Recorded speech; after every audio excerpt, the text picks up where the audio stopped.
বিষ্ণু ইসলাম হুনাইনের যুদ্ধ শেষে ফিরতেছেন, প্রতিমধ্যে বেলাল রাদিয়াল্লাহু তাআলা আনহু আজান দিচ্ছেন। তো পাশে ছিল মুশরিকদের একটা পল্লী, কিছু মুশরিক তরুণ, তারা আজানকে ব্যঙ্গ করতেছে। মনে কষ্ট পাওয়ার মতো ব্যাপার না, কিন্তু বিশ্বনবী ওইখানে দেখেন কি খুঁজলেন। বিশ্বনবী খেয়াল করলেন কণ্ঠটা বড় সুন্দর, দরাজ গলা। বিশ্বনবী সাহাবীদেরকে বললেন ধরো, সবগুলারে ধরে বিশ্বনবী সামনে আনা হলো। ওরা হাঁটু গেড়ে বসলো। বিশ্বনবী বললেন তোমাদের মধ্যে কে যেন ব্যঙ্গ করে আজান দিচ্ছিল, তার গলাটা বড় উঁচু।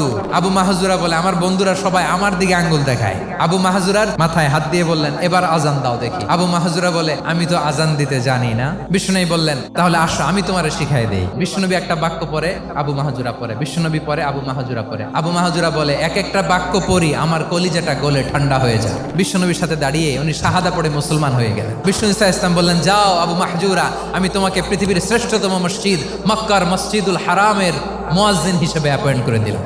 দেখছেন কিভাবে ট্যালেন্ট হান্টিং করতে হয়।